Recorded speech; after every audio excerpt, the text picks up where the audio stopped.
que esse sedimento pode nos trazer de informações sobre o paciente, tá? Então, essa parte de cristalúria, ela é muito interessante nesse primeiro momento, porque vão existir alguns cristais que podem sinalizar alguma doença, outros que não têm significado nenhum, e que outros que vão poder, sim, indicar a presença de uma doença, mas ou junto com outros achados que a gente pode encontrar tanto no próprio exame de urina, como, por exemplo, na cilindrúria, quanto em outras análises laboratoriais. Então, a gente precisa ficar muito atento. Não é porque a gente vai ver, por exemplo, um cristal de ácido úrico que a gente vai sumariamente dizer que a pessoa tem gota ou tem um processo de litíase, um cálculo. Não é bem por aí como a gente vai observar. Então, para fazer a análise do sedimento, a gente já viu lá naquele nosso outro módulo, a gente precisa centrifugar essa amostra, né, e retirar uma alíquota após a homogeneização e colocar na lamínula, e aí seja o que Deus quiser na nossa microscopia, tá certo? Então, é sempre importante fazer isso, ter sempre esse cuidado de centrifugar direito a amostra, num volume correto, e sempre homogeneizar o seu sedimento, para poder você ver de forma homogênea todos os constituintes que tem naquele sedimento. Porque se você pega uma líquida sem homogeneizar, pode ser que você veja mais determinados tipos de cristais, determinados tipos de cilindro, e se você homogeneizasse, você veria mais de uma forma mais ampla. Então, sempre dá aquela batida no fundo do tubo para poder fazer a homogeneização, que é uma coisa fundamental dentro desses nossos processos, tá certo? Então, a gente começa falando sobre cristalúria. Então, o que seria, portanto, cristalúria, como o próprio nome de uma forma muito didática nos traz, é a parte da análise do exame de urina que vai se debruçar e observar os cristais que são formados na nossa urina. E não são poucos, tá? Não são poucos os cristais, são muitos os tipos de cristais que podem ser formados em situações também bastante diversas. E esses cristais, eles acabam se formando, se originando do quê? Do nada, difícil, né? Uma coisa se originar do nada, ainda mais um cristal. Eles são formados a partir dos sais, obviamente, que a gente ingere na água, nos alimentos e produz através do nosso metabolismo. E aí esses sais vão sendo formados e vão, portanto, se precipitando ali e formando na urina esses cristais. E aí essa formação dos cristais, ela conta com um parâmetro importantíssimo para formar e que nós temos que sempre olhar esse parâmetro, tanto para poder acertar qual é o cristal, quanto também para não passar vergonha e liberar exames que não são condizentes com esse achado, que é o pH, e o determinado tipo de cristal, tá bom? Então, o pH ele é importantíssimo, ele é, sem dúvida, o parâmetro mais importante que nós temos na formação dos cristais. Porque aí nós vamos observar que nós vamos dividir dentro da cristalúria os cristais de urina ácida e os cristais de urina alcalina, e depois a gente chega ali nos cristais que são patológicos. E aí esses a gente tem que sempre que ter muita certeza antes de liberar, para também não passar vergonha. E aí a gente vai fazer observações mais amplas na microscopia e testes de solubilidade. E também vai atrás de outros exames que, porventura, essa pessoa tenha feito, principalmente na bioquímica e na hematologia, para saber se ele não tem, se ele tem realmente aquela doença, né? Que normalmente são doenças de natureza hepática ou de natureza renal, como a mais comum é a litíase. Então, sem dúvida, o pH ele é muito importante dentro desse universo aqui. A gente precisa estar muito atento ao valor do pH para saber se a urina está ácida, a urina está alcalina, está ali neutra. A gente trabalha com 6,5 a 7, já um valor considerado neutralidade ali para a urina. Lembrando que eu falei quem não assistiu o outro curso, que a urina tem essa tendência de ser levemente ácida, e se você vai deixando essa urina para avaliar depois, ela vai ficando ali na bancada, e você vai perceber ela de manhã, vai fazer ela às 5 horas da tarde, com certeza ela vai ficar muito alcalina. E aí, ficando alcalina, todos os cristais, por exemplo, que são ácidos, vão sumir, vão se solubilizar, e você não vai achar nenhum cristal ácido ali, porque, obviamente, a urina se tornou alcalina, tá? Então, é uma coisa que não se pode fazer jamais no laboratório, é deixar uma amostra de urina para ser feita há muito tempo depois. Então, se o exame de urina chega de manhã, é imprescindível que todas as urinas sejam feitas pela manhã. Então, se você entrega a sua urina de manhã e dizem para você que o exame só vai sair daqui a um dia ou daqui pior a 2 dias, você já tem que imaginar que alguma coisa está errada, porque ele é um exame que tem que ser feito rapidamente. Por que que o resultado vai demorar? Porque a pessoa não tem a pessoa que digite, então já fiquem sabendo que provavelmente vai vir um exame muito errado. Assim como temperatura, nós vamos dizer que resfriar as amostras também é uma coisa terrível aqui para a cristalúria. A amostra que vai para a geladeira acaba com a possibilidade da gente fazer uma boa análise. A concentração também, por isso que a gente tem que sempre homogeneizar. E tudo isso pode, portanto, e outros fatores que também podem afetar a solubilidade desses cristais. Mas, sem dúvida, o pH é o que a gente tem que ficar mais atento a essa questão. A urina chegou, você passou a fita, viu que estava num pH ácido, e aí depois você vai olhar, aí você só passou a fita, mas deixou para fazer o sedimento de tarde. Você vai olhar, o pH está ácido, e quando você observa, tem cristais de urina alcalina. Aí essa esquizofrenia não existe, tá? Aí foi justamente porque você deixou para fazer depois, e aí você precisa se justificar, ou pedir uma nova amostra ou encarar um erro desse, tá? Então, o aparecimento de cristais na urina, ele vai depender de fatores, justamente como o pH urinário, que é o principal deles, a estocagem, a refrigeração são fundamentais. Quanto mais cedo você ler a amostra, melhor. Quanto mais você refrigerar, pior, tá certo? Alguns colegas relatam aí do Rio Grande do Sul, que enfrenta temperaturas muito baixas em algumas épocas do ano, que acaba formando precipitados, acaba tendo precipitação. Justamente a temperatura muito baixa promove realmente isso. E aí, alguns colegas, não, a gente está, quando temos temperaturas assim, muito baixas, 10, 12 graus, até menos, né? Algumas cidades do Rio Grande do Sul, São Joaquim, né? Urupema, não sei se Urupema é Santa Catarina, é Rio Grande do Sul, que fazem bastante frio. Recomenda-se levar a amostra no isopor para justamente ter mais temperatura, o isopor sem gelo, porque naturalmente vai começar a cristalizar, como a gente vai ver. Então, a refrigeração é uma coisa que também temos que ficar bastante atento.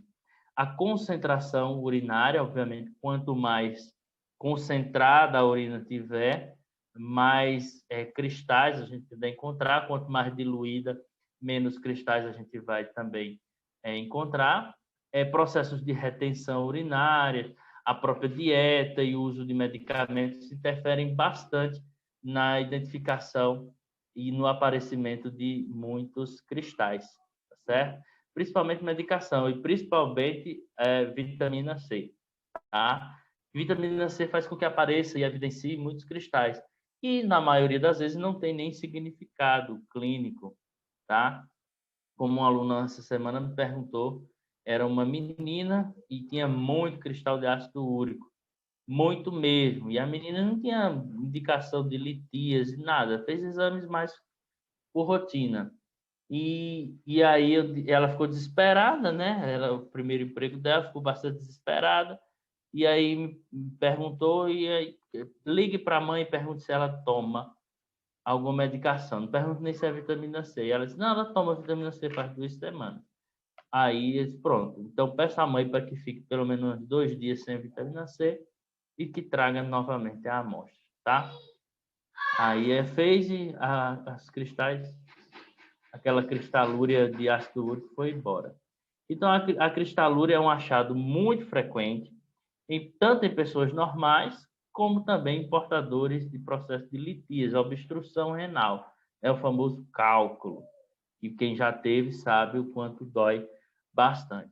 Então, na formação desses cristais dentro da urina, nós vamos ter um processo que vai ocorrer a partir justamente do desequilíbrio de substâncias que vão inibir e que vão promover a precipitação dos sais na urina, ok? E aí isso também é influenciado diretamente pela concentração de soluto que nós vamos ter nessa nossa urina. Quanto mais diluída a urina, menos cristais a gente encontra, certo? Se vocês quiserem fazer essa experiência, pegar a urina de vocês de manhã, que é a mais concentrada, analisar o sedimento dela, tomar bastante água a ponto de urinar bem claro, né?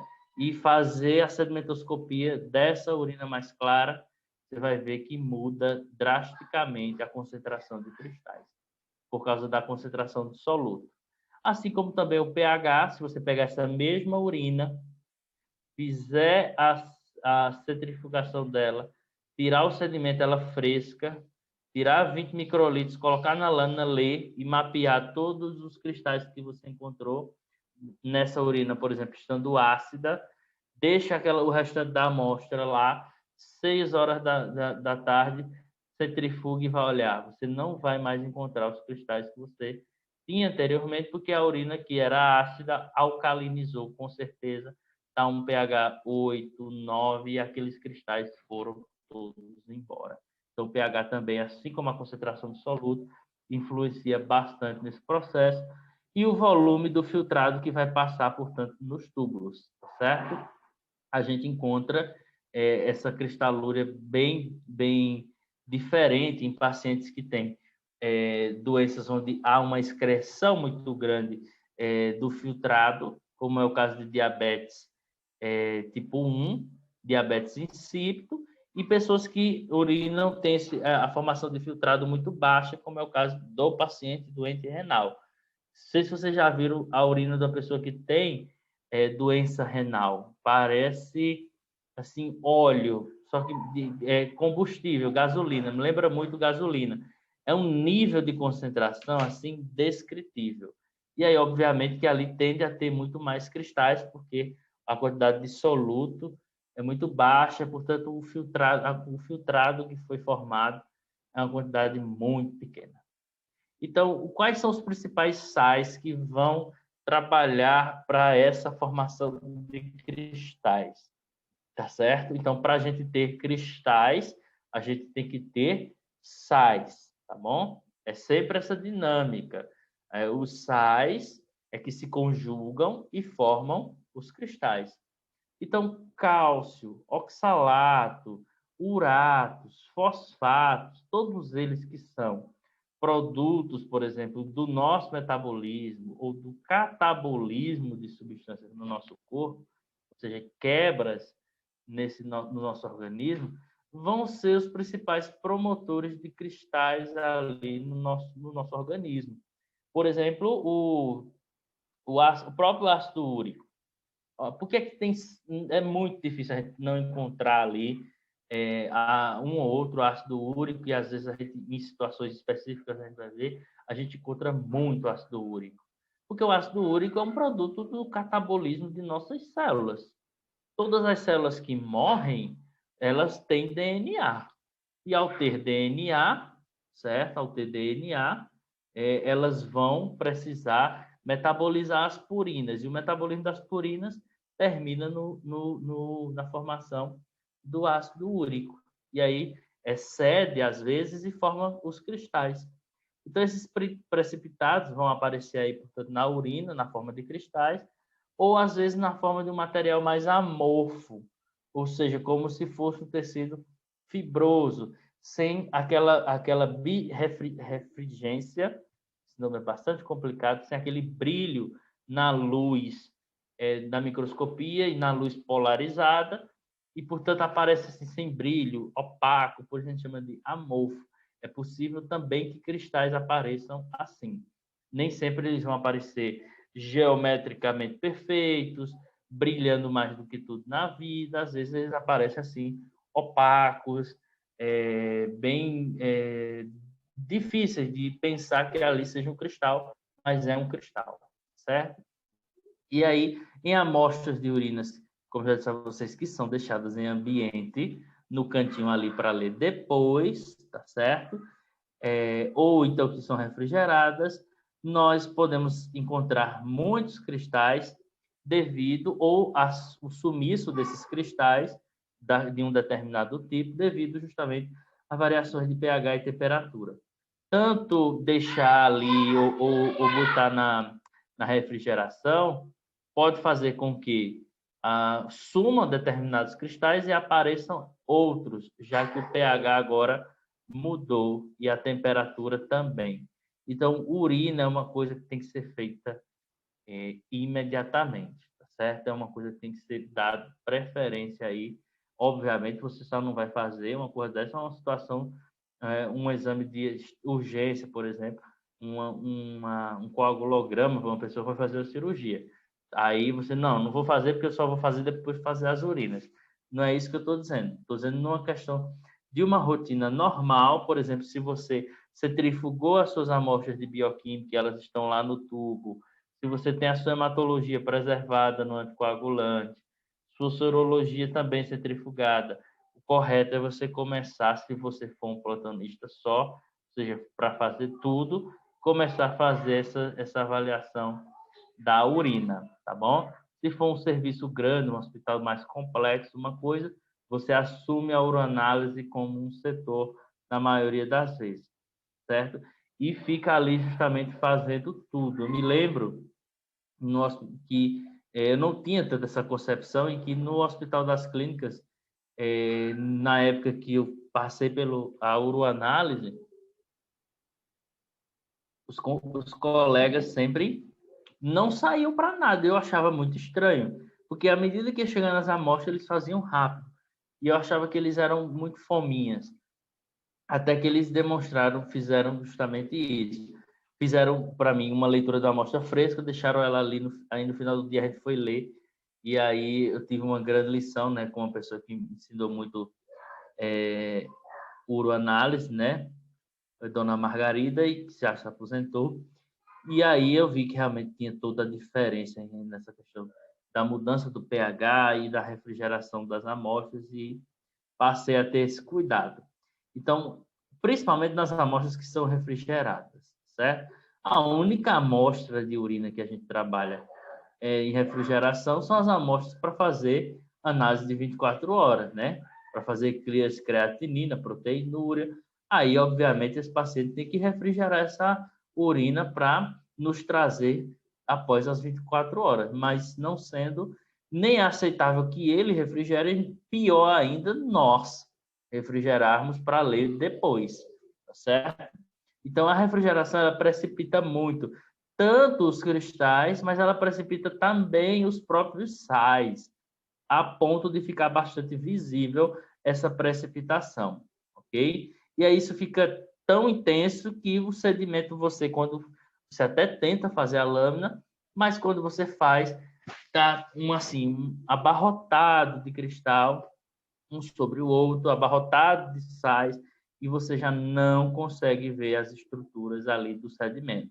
Não só os cristais, estou dizendo, não consegue ver as estruturas do sedimento como um todo, não consegue identificar uma célula epitelial, não consegue identificar uma hemácia, não consegue ver um leucócito, nada, não consegue ver nada, e obviamente aí é uma amostra que você tem que relatar, né? E tem esse processo de precipitação, e aí tem que solicitar uma outra amostra. Lá vai atrás novamente da amostra. Então, a identificação desses cristais precisa ser feita, tá? É muito importante, porque nós temos cristais que são de situações de normalidade, mas também temos cristais que são, digamos assim, anormais, que são patológicos e, portanto, acendem indicações para alterações e estão, portanto, ligados a algumas doenças, mas principalmente ligados a distúrbios hepáticos. E aí nós vamos ver principalmente cristais de bilirrubina, tirosina, leucina, cistina. Esses cristais são um perigo, tá certo? Encontrar, assim como também cristais de colesterol, ok? Esses, quando a gente observar, nós vamos ter não só que ter bastante cuidado para identificar, mas também para ter, de fato, plena certeza de que se trata dele, para poder liberar, certo? Porque eu tive um colega que liberou um cristal achando que era bilirrubina, portanto, indicando, perdão, achando que era tirosina, portanto, o cristal de tirosina o médico sabia possui forte associação com doença hepática, não estou dizendo qual doença, normalmente doenças hepatite, cirrose, doenças mais graves a nível hepático. E aí ele deu gargalhada, que o paciente não tinha problema aparente nenhum, não tinha alteração nas enzimas hepáticas, não tinha clínica condizente com doença hepática, né? E aí ele chamou só para, tipo assim, para debochar, né? De dizer, você confundiu, com certeza era o outro tipo de cristal e com certeza realmente era. Correto era ter feito prova de solubilidade e também ter confirmado as alterações bioquímicas e outras coisas para ver se esse paciente tinha realmente um caminho para a doença hepática, portanto, aquele cristal fazia sentido de ser ele mesmo, tá? Mas, além das doenças hepáticas, muitas doenças que nós chamamos erros inatos do metabolismo, doenças onde o indivíduo tem algum aminoácido que não é expresso, pois essas doenças que cursam com lesões renais e que, portanto, vão causar cristalização, metabólitos oriundos da formação do catabolismo de medicamentos, tudo isso também pode alterar a cristalúria. Então, a cristalúria é um universo muito grande dentro da análise de sedimentoscopia. E aí nós começamos falando por ele, o cristal de ácido úrico. Por que a gente começa falando sobre o cristal de ácido úrico? Porque ele é o mais comum, o mais abundante, certo? E nós estamos falando, a partir de agora, de cristais considerados cristais normais, que normalmente a gente encontra na urina. E dizer que eles são normais quer dizer que eles não podem estar ali devido a uma doença? Não. Pode ser sim que ele esteja ali devido a alguma doença, alguma alteração. Mas o que significa dizer que eles são normais é que é possível e perfeitamente normal encontrá-los sem que haja nenhum adoecimento no corpo. Tá certo? A gente relata e aí, obviamente, o médico tem que fazer essa análise de que eles estão presentes, junto com outras análises laboratoriais que normalmente ele pede e junto com a clínica. Agora, esses que eu falei para vocês, tirosina, colesterol, bilirrubina, leucina, tá? Cistina, esses daí é complicação, certo? Isso aí é sempre complicação e aí não tem como. Se você encontra esses cristais e são eles de fato, pode ir atrás, que você vai encontrar um problema, normalmente hepático ou renal. Então, o cristal de ácido úrico é um cristal encontrado em urina ácida que pode ser encontrado em urina neutra, 6,5 a 7. Pode, não é comum, mas pode. Tá bom? Agora, aí você perguntar, professor, eu posso encontrar cristal de ácido úrico numa urina pH 8, 9? Bom, aí fica muito difícil de você justificar um acontecimento desse. porque você tem um cristal que a gente notoriamente sabe que é formado quando a urina é ácida, o próprio nome já diz, né? Cristal de ácido úrico, e você está dizendo que esse cristal que é ácido foi formado numa urina alcalina.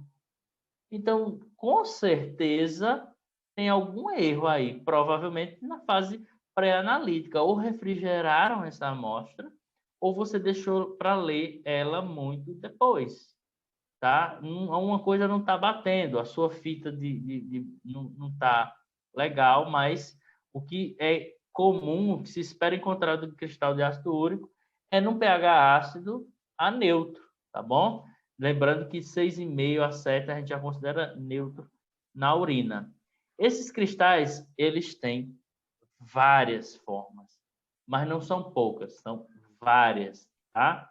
A gente vai trazer algumas aqui, umas mais comuns, outras mais incomuns desse ácido úrico, mas temos, aí você, professor, só para deixar vocês assim, a par da situação, a gente já tem catalogado umas 30 e poucas formas de cristal de ácido úrico.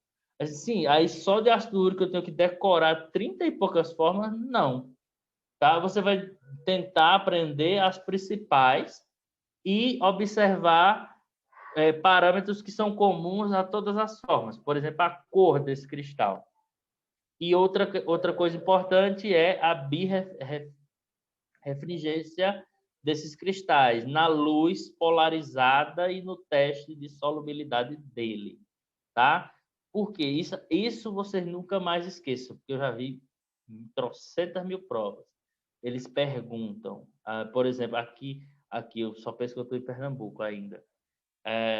No programa de residência, por exemplo, dos cursos de biomedicina, farmácia, a parte de análises clínicas, eles sempre perguntam um ano sim, um ano não, alguma coisa sobre ácido úrico.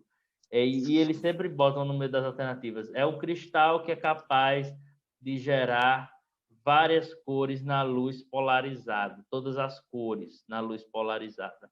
O único que é capaz disso é o cristal de ácido úrico, tá? Então, quando a gente tem um microscópio de luz polarizada, fica infinitamente mais fácil. O problema é que muitos locais, principalmente particulares, não querem investir num microscópio desse, sendo que até mesmo você tem um conjunto de lentes que você pode colocar entre as objetivas para enegrecer o campo ou abaixo da própria luz, que nada mais é do que uma lente escura que justamente vai enegrecer o campo. Quando você olha para a lâmina, você vê o fundo todo branco. Quando você tem o microscópio que tem luz polarizada e você trabalha esse espectro da luz polarizada, quando você bota o olho na objetiva, o fundo está preto, de forma proposital. Para quê? Para que venha luz, a luz bata nos componentes que estão na sua lâmina e você possa ver quais são os espectros de cores que são emitidos daquela estrutura. Então, o que é que acontece quando você tem uma lâmina cheia de ácido úrico? O fundo fica preto, a luz vem por baixo e o ácido úrico fica a cor mais linda do mundo, refletindo todas as cores possíveis, tá? Outros vão exibir cor azul, verde ou verde e azul, mas o que emite todas as cores na luz polarizada é o ácido úrico. E aí o povo não quer, às vezes, investir numa coisa desse, tá? Sendo que vale muito a pena, porque é um exame... porque é muito barato. Eu tenho um amigo que eu já estou perdendo a paciência com ele tem laboratório e ele reclama muito, mas principalmente do exame de urina, que é muito barato, mas tem que ser um exame barato, porque a gente só precisa de nossa cognição, microscópio e algumas vidrarias e lâmina para fazer isso, ou centrífuga para centrifugar esse material, certo? Tem que ser o exame barato mesmo. Agora, você ganha no exame de urina, na quantidade, inevitavelmente. Então, quem diz a você que não vale a pena, mente. Porque peça para qualquer laboratório somar quantos exames de urina faz num ano, veja matematicamente quanto dá, se não vale a pena comprar um microscópio e você ter sempre muita qualidade. Porque aí sempre as pessoas vão dizer, faça esse exame em tal laboratório, porque lá tem um microscópio com luz polarizada. Então, eles conseguem ver todos os cristais de forma muito plena, inclusive aquele outro parâmetro que nós vimos no módulo passado, quem perdeu, numa outra oportunidade a gente fala, que é o dimorfismo eritrocitário, que é uma coisa que acontece com o paciente no avanço da doença renal do diabetes, tá? Só consegue ver nesse tipo de microscopia. Então, tem que se investir realmente, vale a pena. Por quê? Vale a pena? Porque a pessoa pode chegar com qualquer sintoma. Da maioria dos sintomas que a gente vai no hospital, o que é que o médico pede para nós, tá? Mas isso, não estou dizendo contraste de fase e luz polarizada, porque as pessoas não investem. Esse amigo meu, Ana Paula, como você está dizendo, contraste de fase e luz polarizada. Ele não faz, ele tem um rendimento muito bom, mas ele tem que mandar para Recife, e ele, na época, pedia que eu fizesse essa dinâmica para ele, e ele tinha condição de investir, mas achava que não vale a pena. É a mesma dinâmica do paciente que tem, do laboratório que faz citologia. Todo mundo que faz, a grande maioria reclama, mas é um exame que se ganha na quantidade. Porque quantas mulheres não fazem preventivo?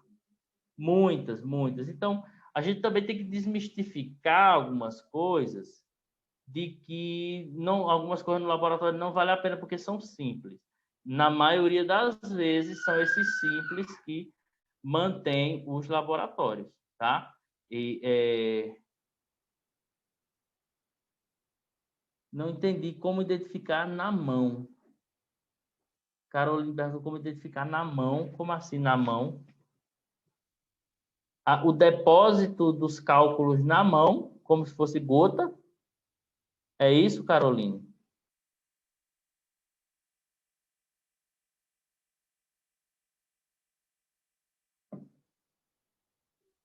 Ou, ou é de forma manual que você quer dizer?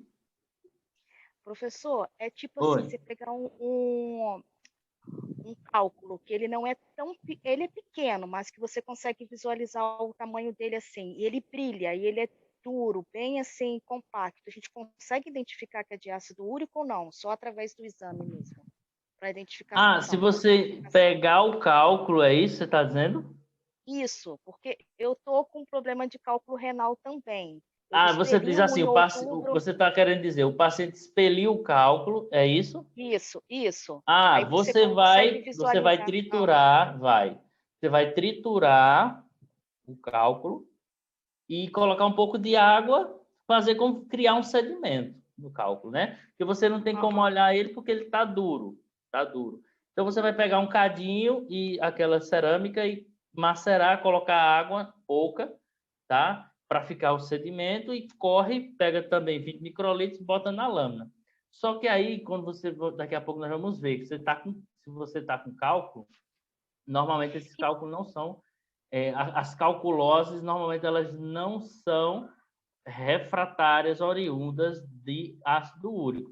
Você pode encontrar ácido úrico, mas nós vamos dizer que o cristal mais comum que a gente vai encontrar na calculose é o próximo, tá? Nós vamos dizer que é o próximo, vou adiantar para não dar spoiler. Tá. Mas você pode encontrar também ácido úrico. Entendi. Se vocês pegarem, receberem também essa possibilidade, como nossa amiga aqui, que eu esqueci o nome dela. Ana Carolina, expelir. No caso, como Caroline disse, a pessoa expelir, você pega o cálculo, você vai triturar, tá? Às vezes eles são bem duros, coloca um pouco d'água, homogeneiza e lâmina e vai olhar. Igual você olha no caso do, do sedimento comum, certo? Então, normalmente você vai encontrar o ácido úrico, esses cristais, indicando algumas doenças, quando se defrontar com gota, onde, obviamente, ele é o agente desencadeador. O processo de formação de gota, justamente, depósito de cristais de ácido úrico na articulação, e você encontra no cálculo. Só que no cálculo ele não é majoritário, tá certo? A maioria tem o ácido úrico como um dos componentes do cálculo, mas normalmente nós não temos. Fulano teve cálculos, e se você pegar os cálculos para analisar, fazer essa trituração, você vai ver que dificilmente eles vão ter como principal cristal na amostra ácido úrico. Bom? Então, esse ácido úrico é uma substância que é formada pelo nosso metabolismo, né? Pela digestão de proteínas, e aí elas vão formar as purinas. E aí o catabolismo das purinas, também justamente o catabolismo de moléculas como DNA, vão ser bastante indutoras da formação de ácido úrico no nosso organismo. Então, nos cristais de ácido úrico que nós vamos encontrando na urina, é comum a gente encontrar uma grande variedade das formas estruturais. Essa é a grande questão, porque apesar de ser um cristal comum, o mais comum, ele não se apresenta para nós, com uma única cara, tá certo? Ele tem estruturas mais realmente geométricas, outras mais romboides, outras em formato de roseta, alguns em formato de placas mais finas, cunhas, né? Estruturas com entradas, agulhas, e o que eles todos têm em comum, nós vamos ver a cor, uma tonalidade de marrom, de âmbar, bastante característico, tá? E uma boa birrefringência, justamente essa capacidade de desviar plenamente a luz polarizada, tá bom? Isso vai ser muito característico do cristal de ácido úrico. Então, eles são responsáveis aí por uma quantidade de cálculos pequena. A grande maioria nós vamos ver quem é daqui a pouco. Então, pode ser que nossa amiga aí, Caroline, tenha cálculo de ácido úrico, mas como a porcentagem é muito baixa para esse tipo de situação, pode ser que seja o próximo, como nós vamos ver, tá certo? Mas é possível também que esse excesso de ácido úrico decorra na formação de calculose. E aí o pH urinário para a formação do cristal de ácido úrico é baixo, tá? E é o principal fator que influencia, portanto, nessa luz polarizada. Ora, essa mosca, toda noite, ela me acompanha. Não sei por quê. Eu tomo banho todo dia, mas ela sempre por aqui. Então, o pH da formação do cristal de ácido úrico, ele é um pH baixo, tá? E isso, portanto, influencia em sua solubilidade. E aí, isso vai influenciar drasticamente quando esse pH ele persistir abaixo de 5,5, ou seja, levemente ácido ao pH da formação desse ácido úrico, ok? Ana Paula, não saber de macerar a pedra para análise, é confiável?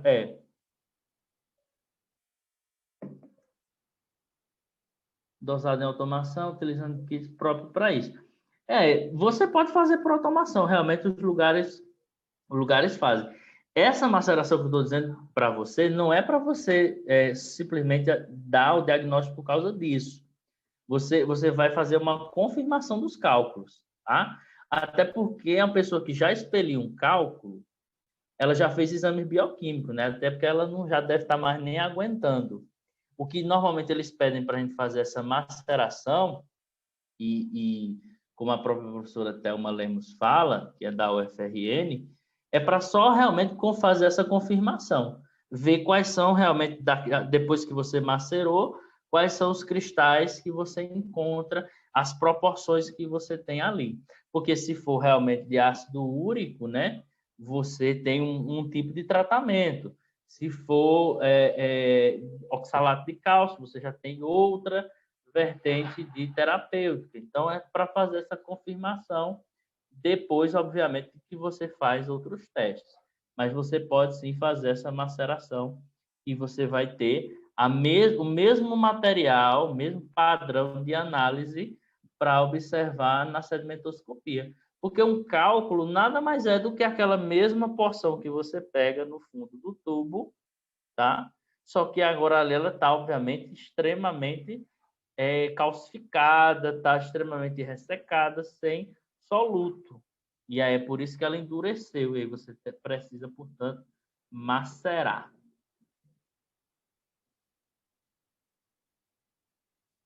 Não, mas o correto tem que se fazer realmente a determinação. Mas você pode fazer a análise dos cálculos, e isso, obviamente, aqui quando a pessoa está na calculose. Você fez um ultrassom, o médico observou que você tem cálculos, tá certo? Mas é possível, sim, você expeliu, você pega aquele cálculo e fazer essa confirmação após a maceração, tá bom? Então, existem várias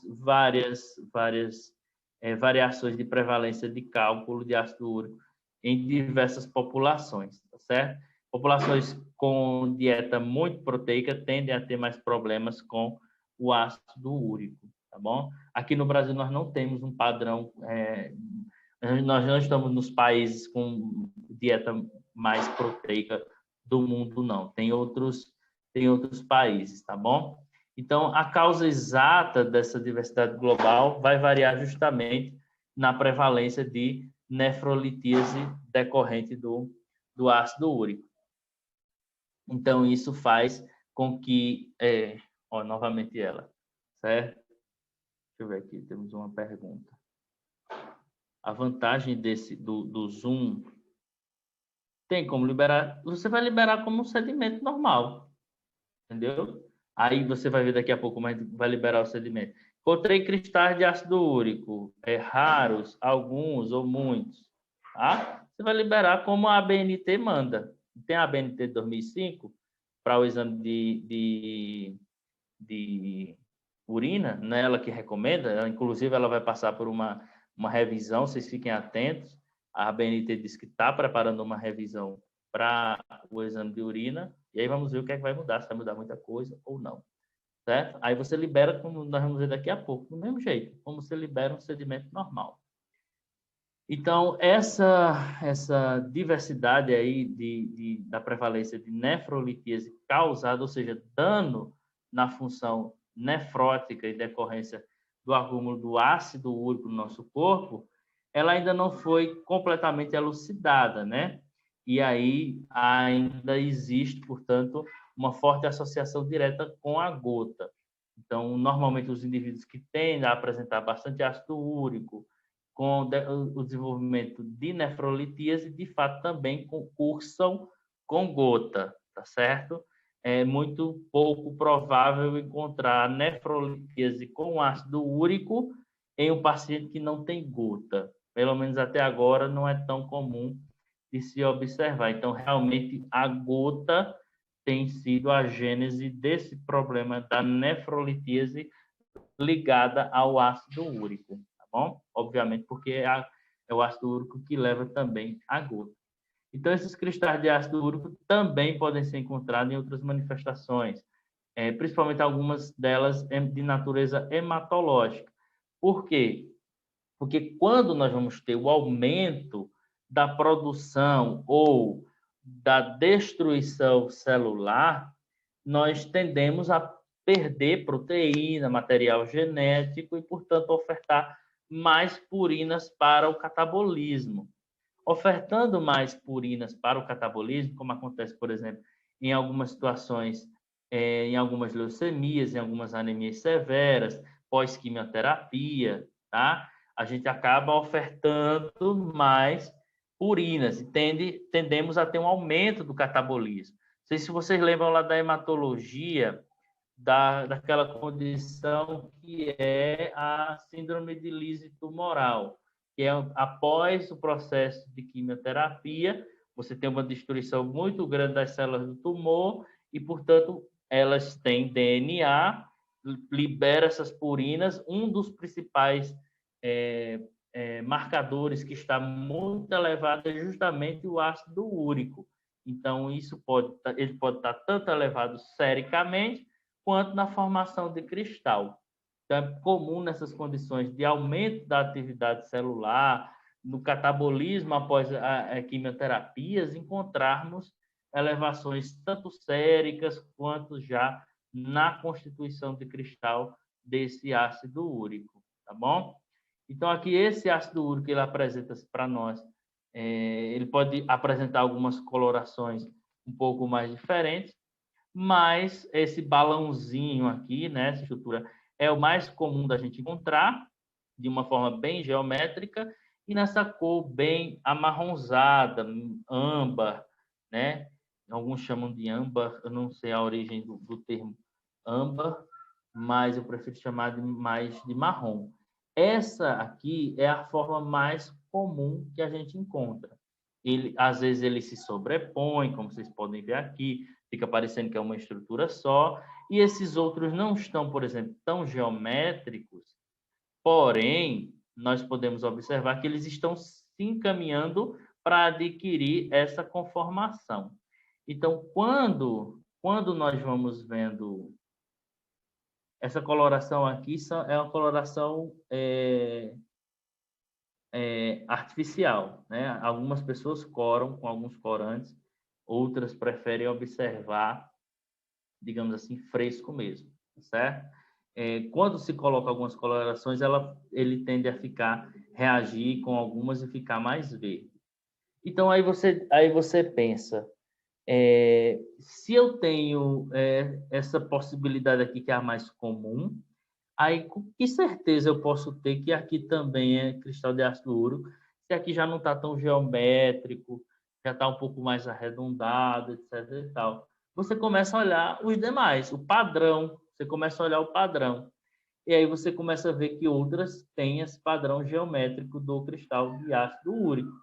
Então, obviamente, já que o padrão, a maioria é desse cristal aqui, você vai matando a charada dos demais e observando que aqui também se trata de cristais de ácido úrico, tá bom?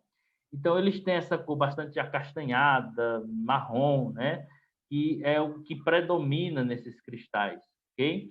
E uma espessura muito fina em alguns, e em outros uma espessura mais grossa. Então, nem sempre vai estar assim, a estrutura bem fina, plana, como nós estamos observando aqui. Às vezes eles vão vir bem grosseiros, que é uma forma que a gente chama de romboide. Então, é por isso que o cristal de ácido úrico, ele dá tanto trabalho, assim, embora ele seja muito encontrado, ele varia muito, varia bastante. E nós vamos ter que ficar muito engatados na cor, tá? Na cor, nessa capacidade da luz polarizada e no teste de solubilidade dele, certo? E no teste de solubilidade dele. Então, essa questão da luz polarizada é porque ele tem alta capacidade de birrefringência. Vejam como ele fica aqui. Ele emite luz de todos os tipos, né? Todas as cores aqui são emitidas por esse cristal após a administração de luz polarizada. Veja que o fundo ficou preto.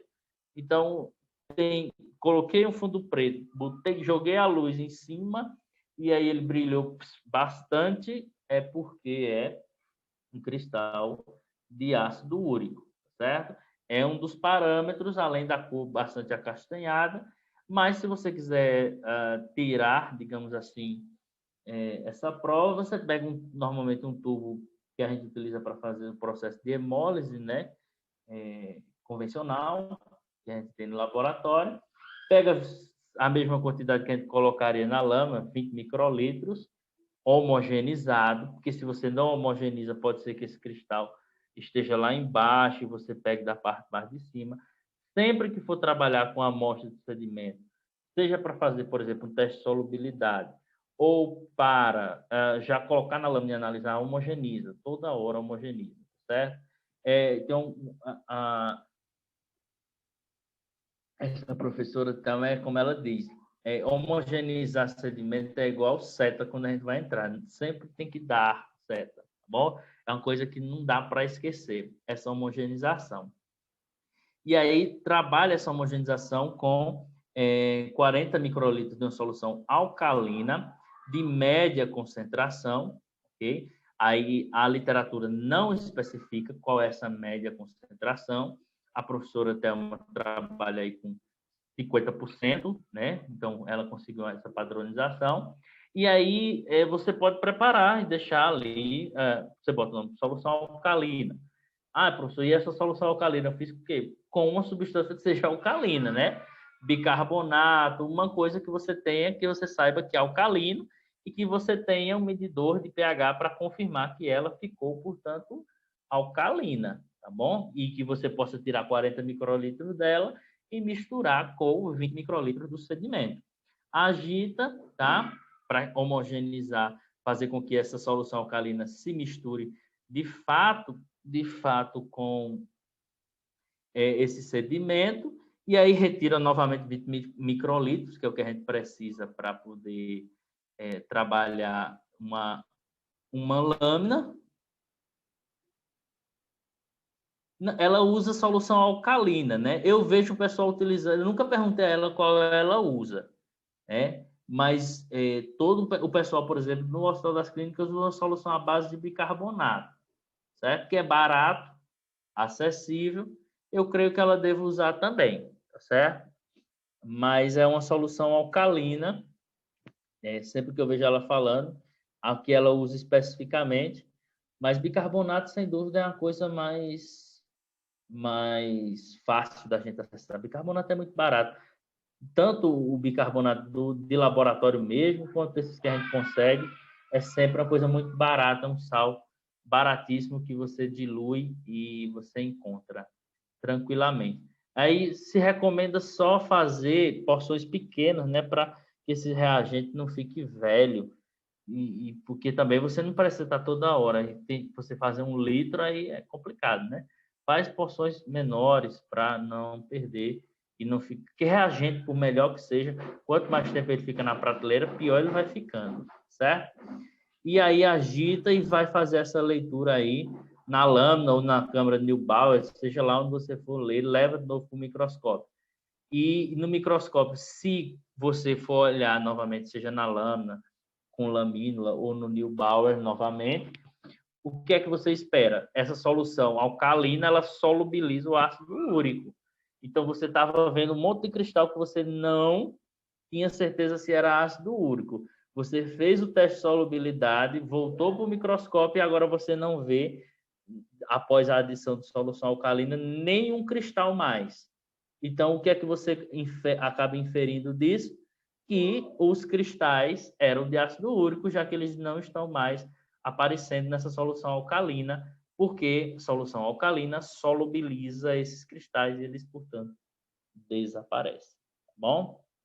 Então, esse teste é muito importante. São essas duas coisas que vão ser muito importantes para essa visualização. É a luz polarizada para o ácido úrico e esse teste de solução alcalina.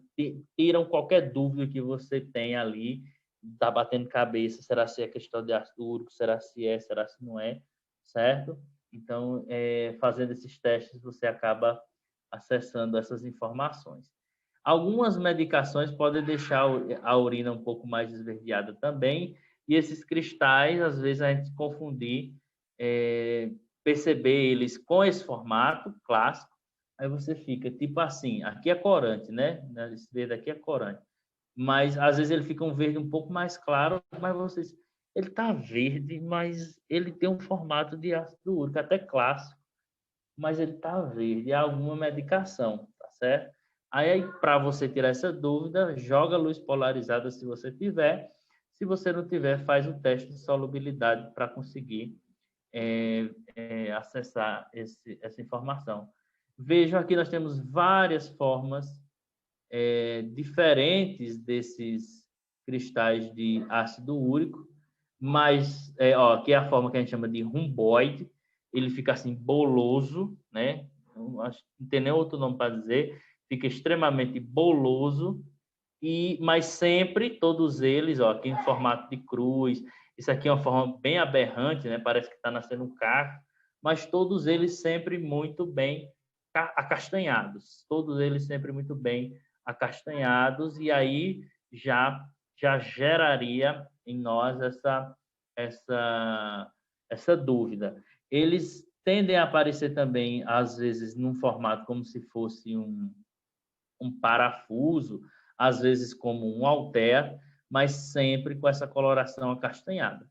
Então, o que a gente tem que sair da observação do cristal de ácido úrico é da ideia de achar que alguns atlas às vezes colocam só as imagens mais comuns, que são essas assim, bem fino e com esse formato parecendo um balão, né? Esse losango, lembrando realmente um balão, e esquecem de que temos várias formas, inclusive essas que são romboides, roseta, e esquece de dizer que o mais importante a se focalizar na identificação desse cristal é a cor.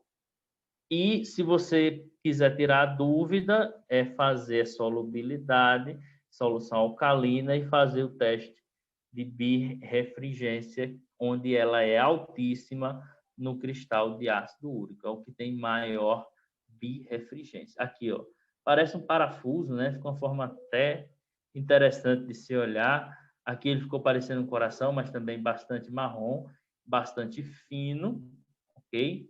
Bastante fino. Aqui está um padrão bem clássico, bem clássico.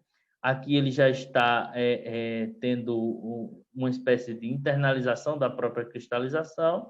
Aqui é uma amostra no LCR, onde também esse cristal pode estar bastante elevado, principalmente nessas condições que a gente viu em algumas leucemias, num padrão aqui bem clássico, né? Parece que eles são a mesma estrutura, mas na verdade eles estão um acima do outro, tá? Aqui, quando aparece assim, é maravilhoso. Quando aparecem esses outros formatos, é que a gente entra, portanto, meio que em parafuso para aproveitar o formato aqui desse cristal de ácido úrico, certo? Eles podem aparecer assim também, de uma forma cristalóide. Aqui o parafuso novamente. Aqui cristalóide junto com um padrão normal.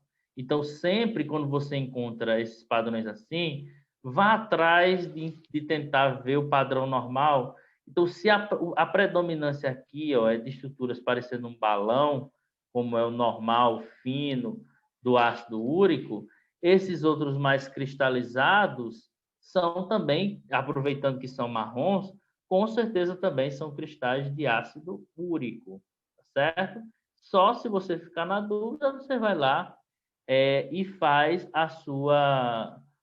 o seu teste de solubilidade, tá bom? Faz seu teste de solubilidade porque todos eles, obrigado, Laís, todos eles, não só o que eu falei agora da solução alcalina, eu estou assim, com esses lapsos de memória, mas é a pandemia, gente. Todo mundo está assim, pensando devagar, né? Notoriamente eu estou, mas nem por isso a gente desiste de fazer as coisas. Então, todas as outras soluções são reagentes baratos. Os testes de solubilidade são coisas baratas e que, às vezes, muitos colegas não se atentam de ter esses reagentes para fazer e acabam ficando na dúvida.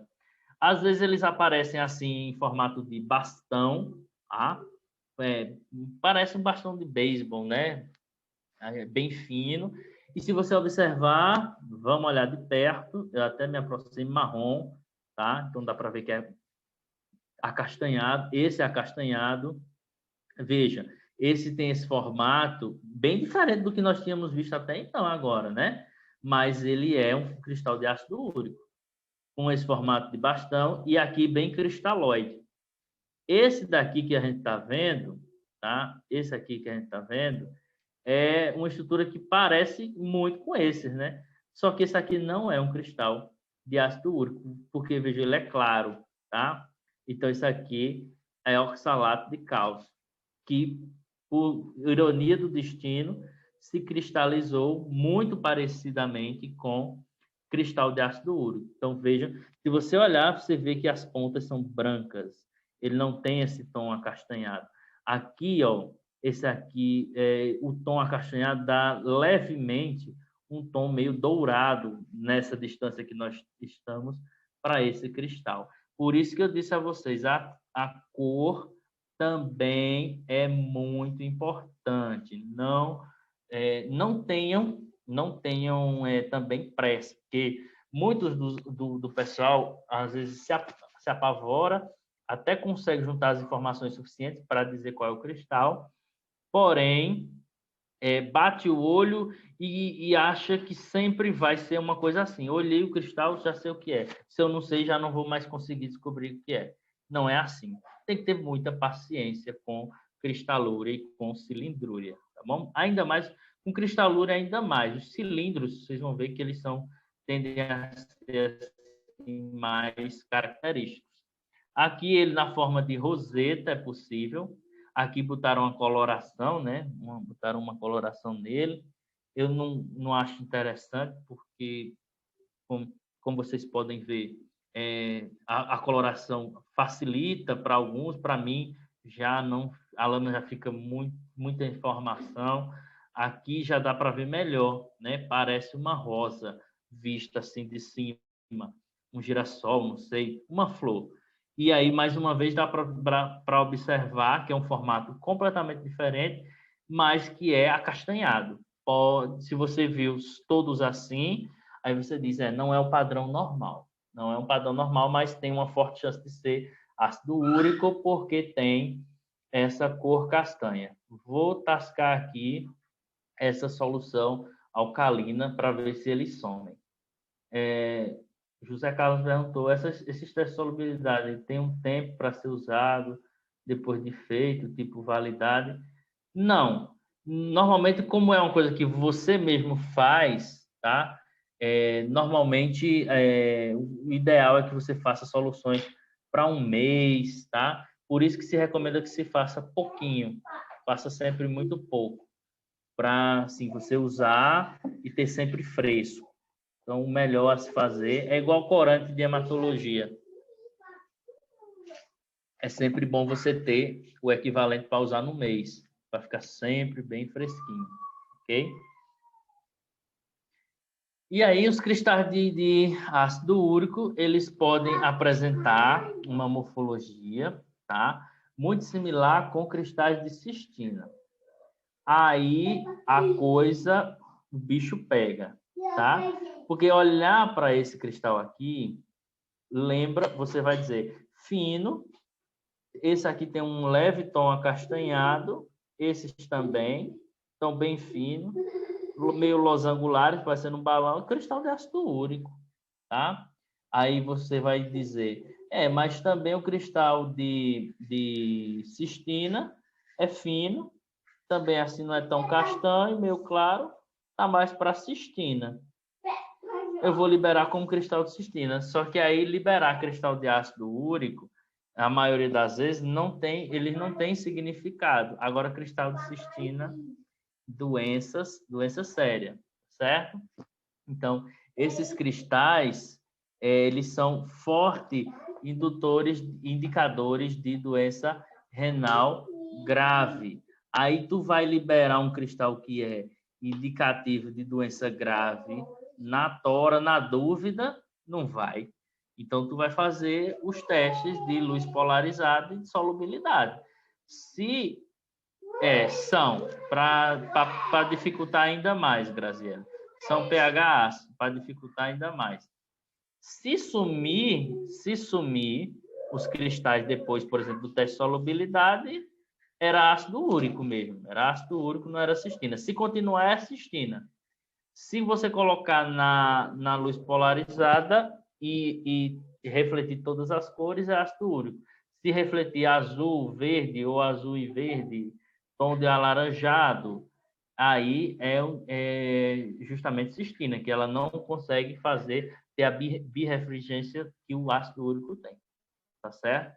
Então, não fica na dúvida, porque aí a coisa muda muito de figura, certo? Então, vejam aqui, é preciso, nesse caso, principalmente, fazer esse teste da luz polarizada e o teste de solubilidade, tá bom? Então, você pode utilizar também um ou outro. Eu digo o teste de solubilidade na maioria dos casos porque ele é mais barato, mais acessível. nem todo mundo tem microscópio de luz polarizada, certo? O correto seria ter, porque é um microscópio mais caro, mas é um microscópio que te permite ver muito mais coisas, tá bom? Te permite ver muito mais coisas e, portanto, ter um exame com muito mais qualidade. Aqui vocês podem ver que na luz polarizada, o ácido úrico, o mesmo cristal consegue emitir, após a luz passar sobre ele, várias cores, né? Várias cores. Coisa que, por exemplo, a cistina não consegue. Bom?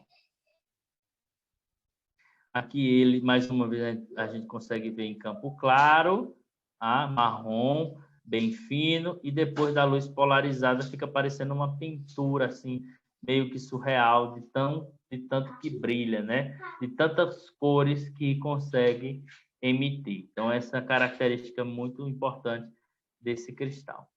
Agora nós chegamos nesta criatura que é o oxalato de cálcio. Esse bichinho aqui, forte indutor de cristal, que nossa amiga Caroline falou, acho que foi Caroline, ou foi Ana Paula, não me lembro, justamente porque aqui nós temos um cristal muito fortemente encontrado em urinas ácidas, tá? E que em duas formas, né? Duas formas aí polimórficas desse cristal. Uma monocíclica e monohidratada, né? E uma dihidratada. Só lembrando que é importante a gente saber que tem as duas formas, mas na hora do laudo a gente não põe cristal de oxalato de cálcio monohidratado ou cristal de oxalato de cálcio dihidratado. Não, a gente coloca cristais de oxalato de cálcio, porque tanto o monohidratado quanto o dihidratado tem o mesmo significado clínico, que é a formação para cálculos, tá certo? Então, aqui nós vamos ter, nossa amiga que disse que estava com cálculo, esses são os cristais mais presentes nas litíases, tá bom? Nas litíases, principalmente de natureza, assim, oriundas desses cristais. Quer seja na hiperoxalúria primária, tá? E secundária, ou problemas aí relacionados com a diurese, né? Quando o trânsito, a pessoa pode ter justamente o aumento desses cristais, que é o mais comum para desenvolver a litíase. A maioria das pessoas que tem litíase é porque aumenta a quantidade desses cristais, dos sais primeiro, que viram muitos cristais.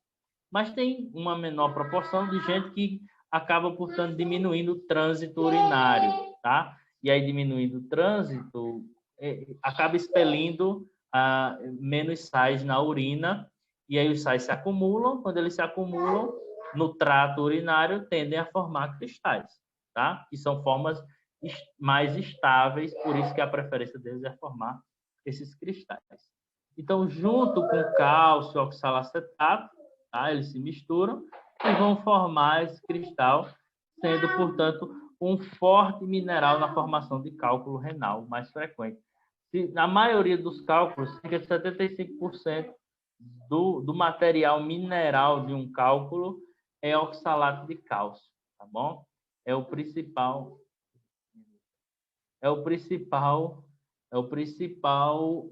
mineral, a principal mineralogia dos cálculos.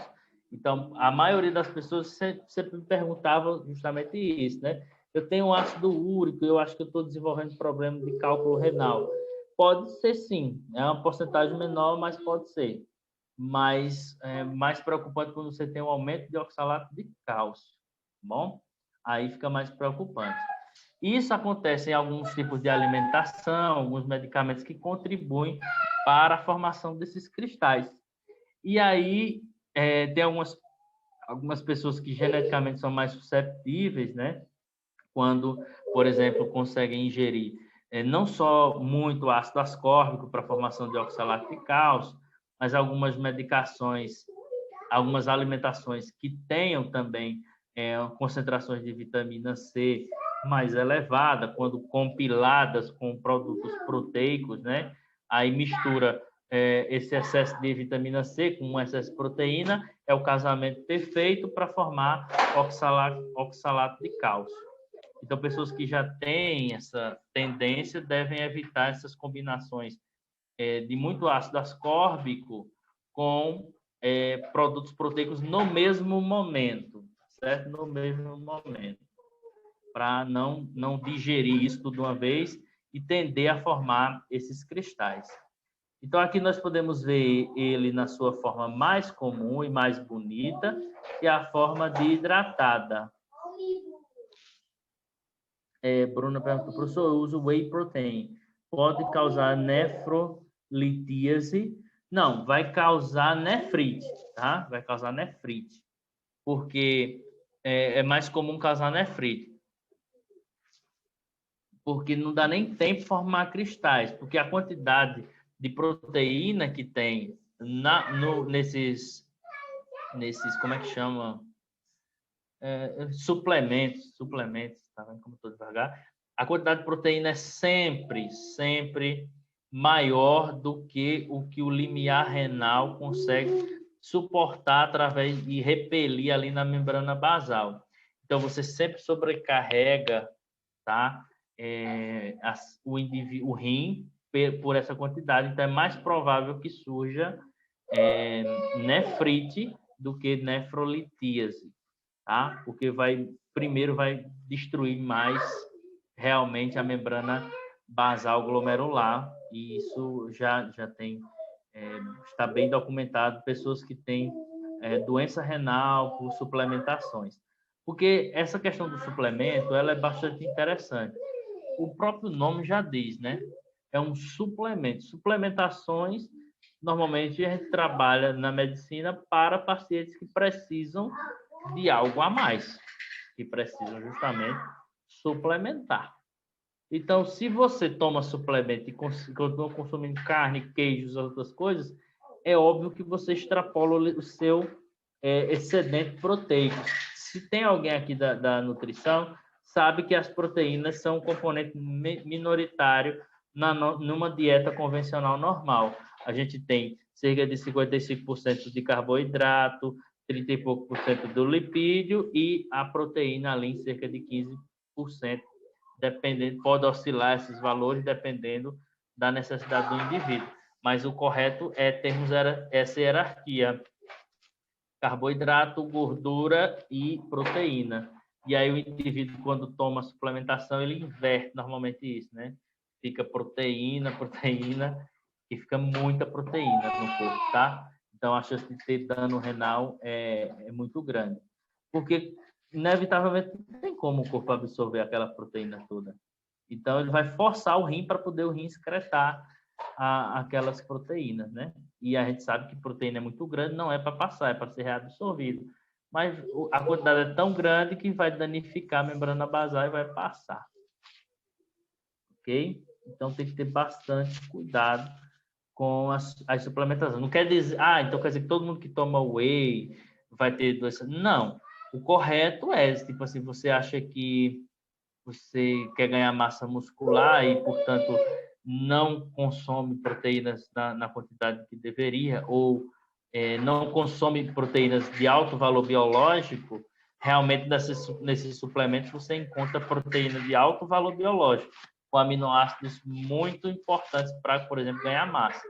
Só que aí você tem que ter um controle também do que você consome de proteína na sua alimentação convencional, né? Não vai frango até umas horas de um lado e o whey do outro, o rim vai chegar uma hora que não vai aguentar, certo? Aqui nós temos o cristal de oxalato de cálcio desidratado. Ele é um octaédrico. Você vê aqui, ó, 1, 2, 3, 4. Do outro lado tem mais 4 lados. E aí ele fica sempre muito brilhoso. Esse daqui é maravilhoso de encontrar, tá? Esse é maravilhoso. Essa forma aqui mais discoide, que é a monoidratada, é que já é um pouquinho mais difícil. Mas, quando vem assim, quando eles vêm juntinhos, assim, ó, aqui, ó, é o monohidratado junto com o desidratado, que é muito fácil. Tem que ser muito doido, nem de história, para poder errar um oxalato de cálcio de hidratado, tá certo? Quando ele vem, pode procurar, se você tiver a maioria assim, ó, de monohidratados, ó, aqui você tem monohidratado, aí você...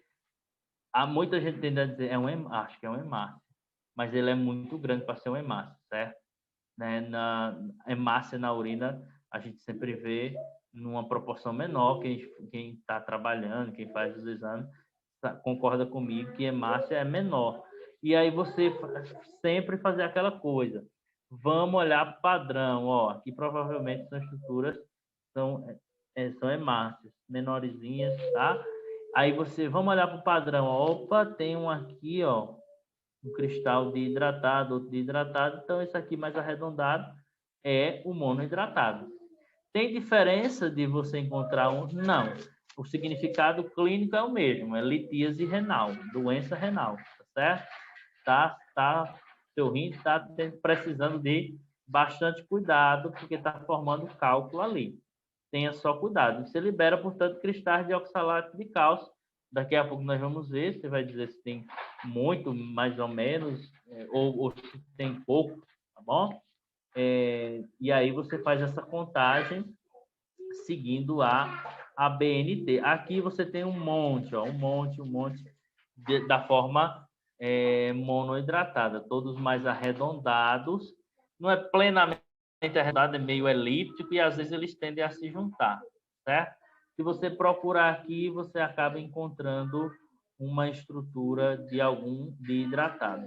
Além disso, vocês veem que ele tende a ter uma formação centralizada, né? Coisa que, obviamente, você não iria encontrar numa hemácia, certo? Esse ponto no meio, ok? Você não vai encontrar esse ponto no meio.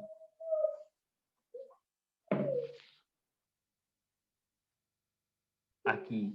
Aí, só para não restar mais dúvida, nós temos aqui a forma dihidratada e a forma monohidratada, ok? Esse cristal aqui, ele tem significância clínica, sempre.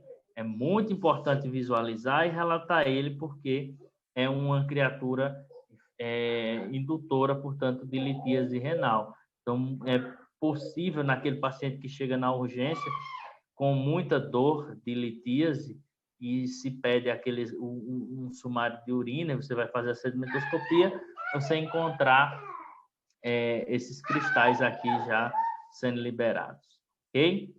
Agora a gente chega nos cristais de urina alcalina, tá? E aí a gente começa a falar deste que mudou um pouco a nomenclatura, já ia diminuir, pensando que era outra plataforma, mas aqui eu consigo ver se vocês falaram já diretamente aqui. Por isso que eu gosto muito do Zoom. Você não precisa minimizar para ver o chat, você vê o chat muito facilmente. Então, esse cristal de urina ácida, alcalina, perdão, que se chama cristal de fosfato amoníaco magnesiano, também antigamente chamado de cristal fosfato, esqueci agora, fui falar do chat, daqui a pouco eu lembro como era o nome dele, tá certo? A nomenclatura correta hoje é justamente essa. Minha memória realmente, eu ia falar o nome, aí puxei o assunto do chat, fosfato triplo. Muito obrigado, Bruna. Fosfato triplo, né? O famoso tampa de caixão, que a gente chama de uma forma assim, no jargão, né? Mas a gente não pode colocar no laudo tampa de caixão, mas é o mais comum que a gente fala, a característica mais comum que a gente encontra. Hoje, a nomenclatura mais utilizada é essa. Só que muitos médicos ainda não conhecem. Então, você pode colocar esse nome e colocar entre parênteses.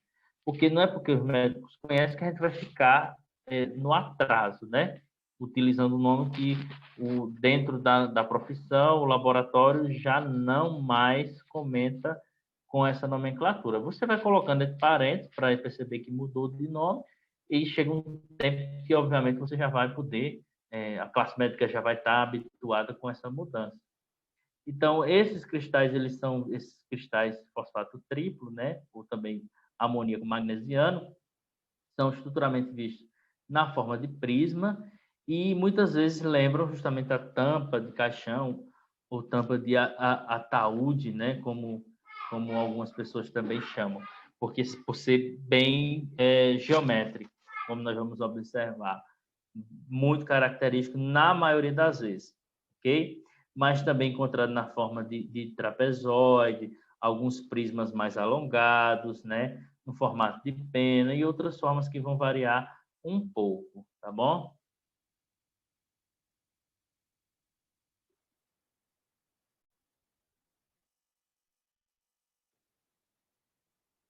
Certo?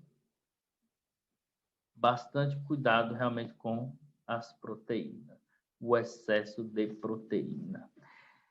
Então, esses cristais, eles possuem significância clínica e acredita-se que em torno de 10 a 20% são justamente também constituintes de cálculos renais. Então, o excesso deles pode, sim, também nos levar para a formação de cálculos, ok?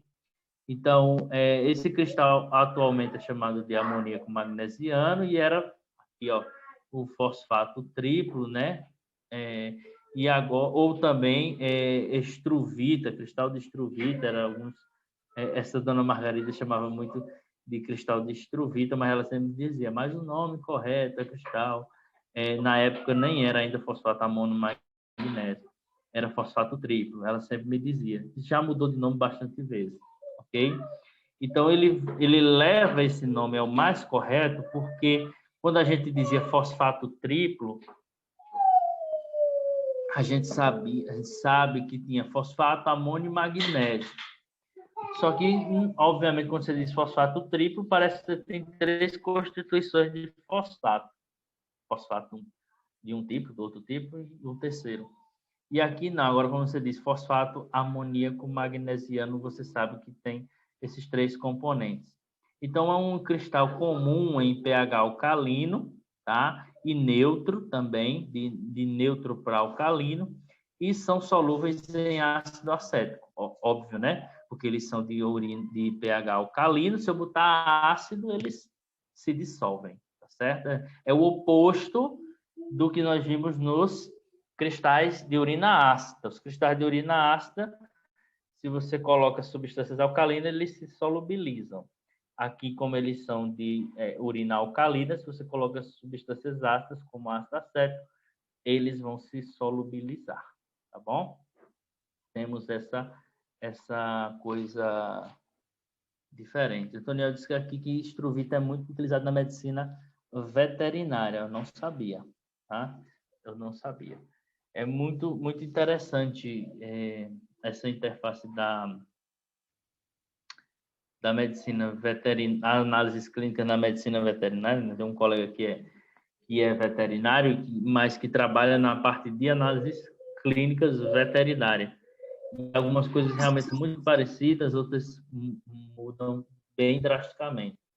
Alguém ia falar? Ou foi só o microfone que esqueceram aí? Se for, fiquem à vontade, certo?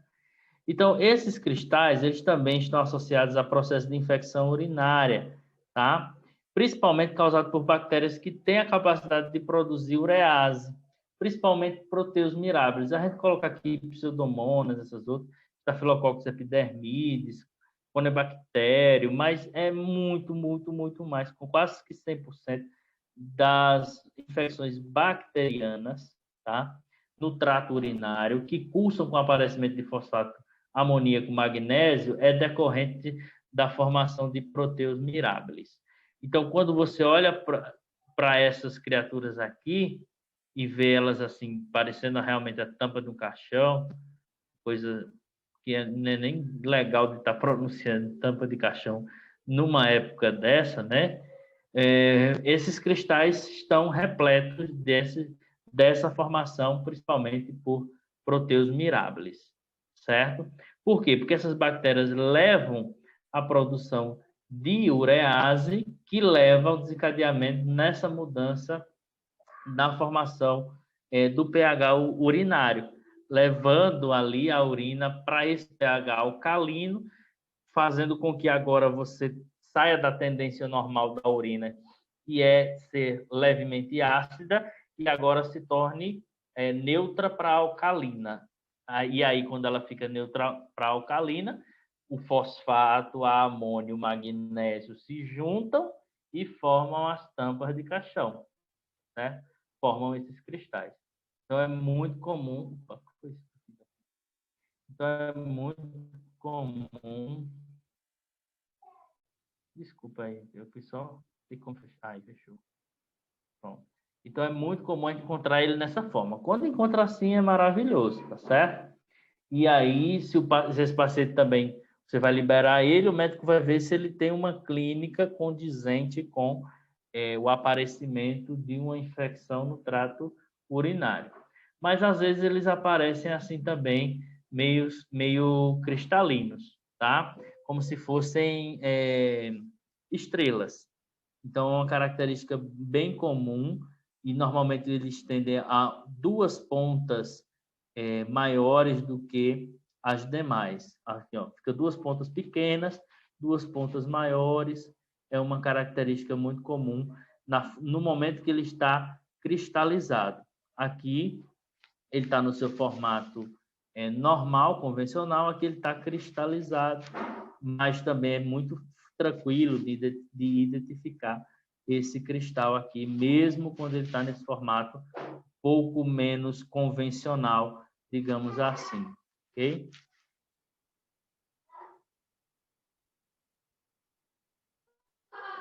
Está adiantando, a gente vai falar disso, mas é interessante você comentar, Rosiane. Ela está falando aqui. É interessante distinguir os uratos dos fosfatos amorfos, tá? No pH neutro, utilizando substâncias ácidas ou básicas. Para isso, justamente. Porque quando fica no pH neutro, né, você precisa fazer essa distinção. Então, tá lá no final, a gente vai comentar sobre isso, porque aí você vai precisar utilizar substâncias para tirar essa dúvida, já que o pH não está te ajudando, está na neutralidade, nem está ácido, nem está alcalino, tá certo?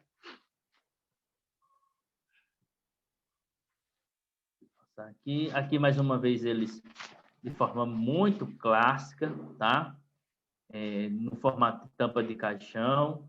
Então, quando vem assim é maravilhoso, é wonderful, né, diz a história, ok? Mas às vezes pode vir também cristalizado. E aí, pessoal, é importante a gente, se não conseguir chegar a uma identificação, ficar na dúvida. Às vezes, por exemplo, normalmente quando ele está cristalizado, é a condição onde a gente fica mais na dúvida, a gente faz um teste de solubilidade para ele, tá? Que é basicamente o mesmo procedimento, tubo de hemólise, 20 microlitros de sedimento, 40 microlitros, só que agora de solução ácida, porque obviamente é um cristal de urina alcalina, então solução de ácido acético, de média concentração, a literatura também não especifica, então você pode fazer ali, normalmente, numa concentração de 4,5 para 5, né? Já é uma acidez suficiente para diluir, até porque abaixo disso fica muito ácido, até para manusear você corre mais risco, né? Você não vai preparar uma solução de ácido acético com pH 2, sai, você vai furar a mão, né? Aí fica um pouco difícil de você observar. E aí você vai observando nas objetivas de menor, tá? Vai aumentando de 10 para 40, você pode fazer essa oscilação para você primeiro observar numa objetiva menor a amplitude, ver qual é o padrão da maioria e vai aumentando à medida que você quiser vendo, José Carlos, que você quiser ver de mais próximo as estruturas. Então, você pode fazer essa variação para ver primeiro o padrão e depois aumentar para focalizar alguma estrutura que você queira ver em particular, certo? Então, você faz esse mesmo procedimento, só que agora é uma substância ácida, ácido acético, levemente, né? Média concentração ali, um 4,5, 5. Agita levemente, sempre assim segurando muito bem o tubo e homogeneizando, preferência com a ponta do dedo. Pega 20 microlitros de novo desse sedimento homogeneizado. Se não pegar homogeneizado, não atrapalha muito, porque aí você tende a pegar mais uma coisa e deixar outras. É igual a seta. Sempre, se a gente não dá seta para entrar nos cantos, a gente tem que sempre tá trabalhando com sedimentos, sempre tem que homogeneizar, tá bom? Então, homogeneiza, leva para o microscópio e vai ver se esse cristal se solubilizou ou não. Se você já não está vendo mais nada, porque solubilizou, então era de fato fosfato amoníaco, magnésio, fosfato triplo. E aí você deve colocar, sempre que uma coisa que eu não falei para vocês, sempre que a gente faz os testes de solubilidade, não é só para tirar a nossa dúvida, não, tá? Quando você fizer, por exemplo, teste de solubilidade, lá no ácido úrico, se você tivesse feito a luz polarizada, você tem que botar no laudo, certo? Porque aí o médico vai saber que você fez um teste adicional para ter a garantia de que aquele cristal que você está liberando no laudo é realmente aquela estrutura. Então, você tem que colocar. Foi realizado teste de solubilidade em solução ácida, tá? E deu positivo. No caso, quer dizer que solubilizou, tá certo? Então, isso aqui não é só para tirar nossa dúvida, assim, de uma forma meio que informal, não. É uma coisa que vai também no nosso laudo. E aí, o fosfato de cálcio agora são pouco significado clínico, tá? Esse fosfato aqui, ele tem as placas bem retangulares, incolor, às vezes prismoide, às vezes forma roseta. Tem uma lista de presença. Acho que no final, Vitor, a Laura vai passar, tá certo? A gente tá já terminando. Tenha um pouco de paciência, a gente está aqui, mas é porque a parte de cristal realmente a gente começa hoje, finaliza amanhã. Cilindro é muito importante, mas cilindro é muito mais pragmático, né? Não tem tanta variação, tá certo? Então não se preocupe que a gente tá perto aqui, a gente vai já chegar nos cristais que são considerados patológicos, a gente vai deixar para falar deles amanhã, são os mais perigosos, e finalizar. Então, só 10 minutinhos que a gente termina. Esse aqui de fosfato de cálcio, e aí vocês assinam a ata, certo?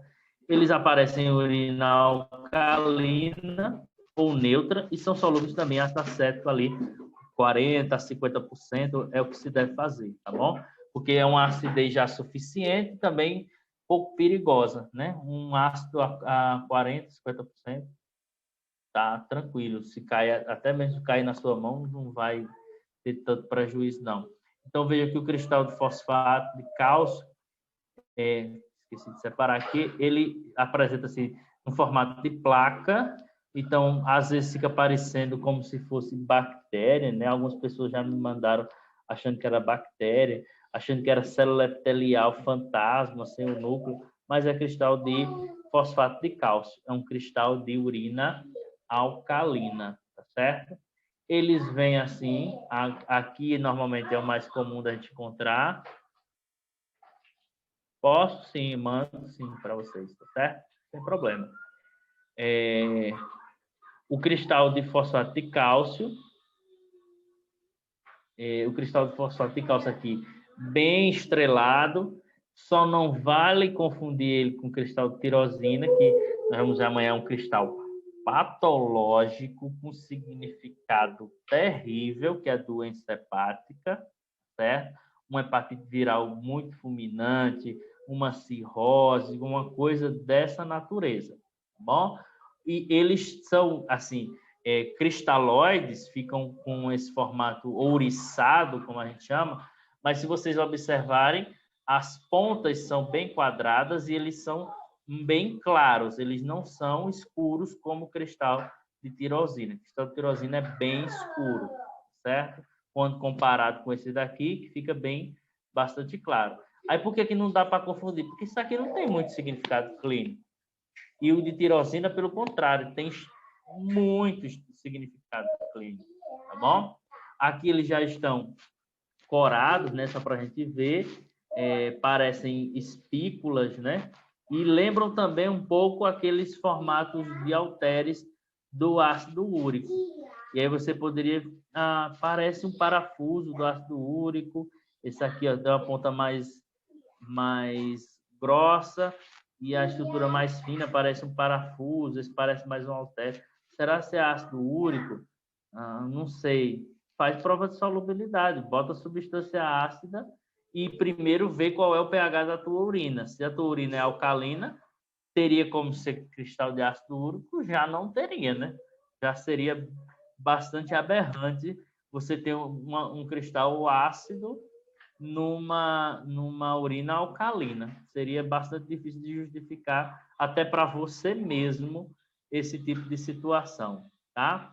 Aqui os cristais de fosfato de cálcio, eles ficam assim bem ouriçados, essa é a palavra mais comum que o pessoal utiliza, e aí eles não têm assim muito significado clínico. Tem um achado muito importante, aqui uma célula epitelial maravilhosa, né? Às vezes eles estão assim muito juntos, não dá para ver, mas às vezes eles dão uma colher de chá para nós. E aí tem uma dica muito importante que a professora Thelma sempre comenta, né? Isso eu aprendi escutando as coisas dela. E para uma coisa que é muito característica desse cristal é você olhar para as pontas desses cristais de fosfato de cálcio. Se vocês repararem, ele sempre tem uma ponta muito fina, uma extremidade muito fina, e uma ponta mais, digamos assim, mais grossa, quebrada. Tem aqui, essa é muito fina, essa é mais quebrada, tá? Essa é mais fina, essa é mais quebrada, então tem sempre essa variação. Ele não é extremamente fino, como, por exemplo, a gente vai ver outros tipos de cristais, e ficam realmente todas as pontas bem finas, como se fossem espinhos. Aqui não. Aqui ele fica ouriçado, com pontas mais finas, oscilando e com pontas mais grossas. Aí realmente é uma boa colher de chá para nós conseguirmos distinguir essas questões, tá certo? Então, já chegamos basicamente no nosso limite, tá? A gente para aqui, amanhã termina essa parte dos cristais e entramos no restante do nosso conteúdo, que é cilindro, tá? Cilindro também é muito importante para a identificação de muitas doenças, inclusive renais, né? Aqui que para. Como é que eu faço, Laura? Acho que é aqui. Parar. Pronto, parei. Tá certo? Então, amanhã a gente fala de cilindro, tá? Termina essa parte. E amanhã também tem essa parte na cilindrúria, que é extremamente importante, que é justamente a parte que nós vamos tratar dos cristais que são patológicos, certo? Então, colesterol, tirosina, leucina, cistina e bilirrubina, tá bom? Então, esses, obviamente, são os mais preocupantes, a gente não pode se atrapalhar nunca com eles e também não pode, assim, bater o olho, pensou que me enganava, isso é um cristal de colesterol, tá? Isso é um cristal de colesterol, isso é uma síndrome nefrótica, tá? É uma nefrose. Deixa eu liberar aqui, porque eu sou demais. Sem correr atrás para ver se não era outra coisa e se o paciente realmente tinha características clínicas de uma síndrome nefrótica, tá bom? Então, tem que ter bastante cuidado, porque às vezes você libera e fica vexatório. Principalmente os cristais patológicos, a gente não pode liberar eles sem ter corrido atrás de outros exames do paciente, não, para ver se tem correlação com a clínica. Quem faz isso ou é desavisado ou é muito corajoso, tá? No caso, não é bom ser nenhum nem outro. O ideal é ser prudente para poder conseguir fazer essa liberação de uma forma bem feita, tá bom?